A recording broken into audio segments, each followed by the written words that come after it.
There's a man society doesn't talk about. He walks into a room, calm, confident, and alone. No wife, no ring, no apologies. And yet, people stare. They whisper. They wonder what's wrong with him. But here's what they don't realize. He's not lacking something. He's mastered something. And that mastery, it makes him dangerous. Because when a man no longer needs marriage to feel complete, he becomes impossible to control. And in a world built on obedience, that's the ultimate threat. Reason number 1, he can't be controlled by social pressure. From the moment you take your first breath, society hands you a mask and a script. Study hard, work long, be a good man, then get married, provide, sacrifice. These aren't just expectations. They're mechanisms of control, disguised as milestones. And most men follow this path without question. Not because they want to, but because no one ever told them they had a choice. But the man who sees through the performance, the man who refuses the script, he becomes a danger to the system. Why? Because he reminds others that obedience is optional. Imagine a man who doesn't flinch when asked why he's still single, who doesn't feel shame when others question his masculinity. He simply looks back, calm, composed, free. That kind of peace, it's unsettling because it confronts every man who traded freedom for approval. The Stoics called this strength of soul. Seneca wrote, "A man is not unhappy because of circumstances, but because he sees them wrongly." And this man, he sees clearly. He sees that social pressure is just a performance tax. You pay it when you live someone else's life. But he stopped paying. He stopped performing. And in doing so, he became untouchable, not rebellious, not bitter, just sovereign. And in a world that thrives on collective conformity, a sovereign man is a silent revolution. Reason number 2, he exposes the illusion of incompleteness. Modern society is built on a lie, a silent one, that you're not enough. Not until you have the right partner, the right title, the right kind of life. They sell you this illusion early, through movies, family dinners, even birthday cards. Someday, you'll find the one. And most men believe it. Not because it's true, but because it's repeated. But what happens when a man realizes he was never missing anything? Carl Jung called this the process of reclaiming the anima, the inner feminine energy that society told you only a woman could give you. It's not about replacing women. It's about integrating your own emotional power, intuition, and depth. When a man does this, when he owns all of who he is, he no longer seeks completion. And that's when the world starts to panic. Because the economy doesn't profit off wholeness. The wedding industry is a $300 billion machine. Real estate, insurance, dining, fashion, all designed around the image of the provider man. But the man who doesn't need marriage sees through it all. The dinner reservations, the luxury apartment, the car lease, they weren't for him. They were a performance. Seneca warned, "Until we have begun to go without them, we fail to realize how unnecessary many things are." This man, he's already gone without them. And in doing so, He gains something money can't buy: peace. When you stop performing for wholeness, you start living from it. And a man who's whole from within can't be sold, can't be manipulated, can't be controlled. Reason number 3, he doesn't perform masculinity, he defines it. Most men are wearing armor. They didn't choose.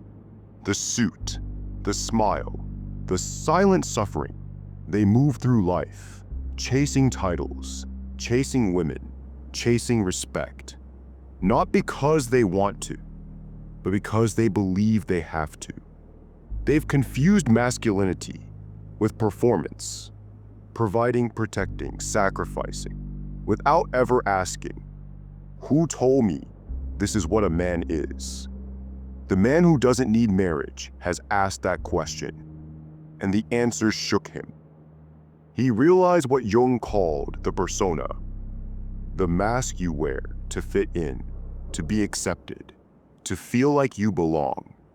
But the longer you wear it, the more you forget who you are underneath. Most men marry the mask. They build a life around it. And deep down, they hope that maybe, just maybe, someone will love the man behind it.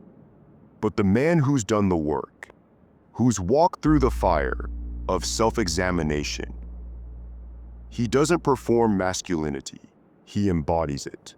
Marcus Aurelius didn't define manhood through domination or success. He defined it through virtue, wisdom, courage, justice, temperance. These aren't costumes, they're character. And character doesn't need a crowd. This man doesn't need a relationship to validate his worth. He's built that worth within himself. Through reflection, discipline, and relentless honesty.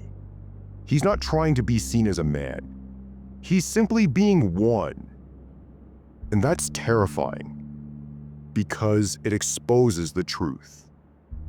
Most people are still performing.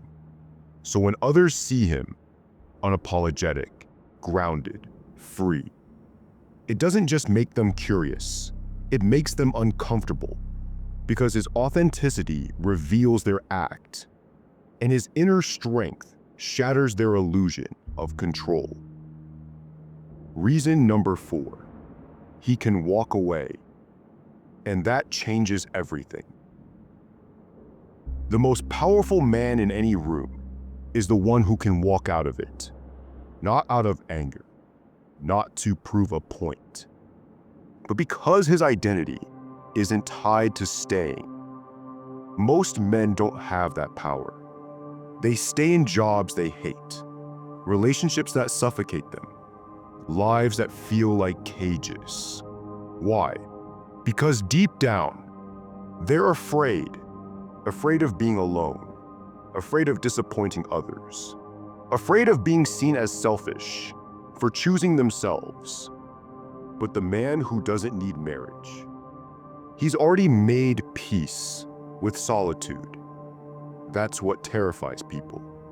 Because once you're no longer afraid to be alone, you become immune to manipulation. Nietzsche's will to power isn't about overpowering others. It's about the strength to live your truth, even if it means walking alone. This man has what the Stoics called ataraxia, inner stillness. He doesn't need constant approval, comfort, or connection to feel whole. So if something violates his values, if a relationship demands self-abandonment, he walks, not with bitterness, but with clarity.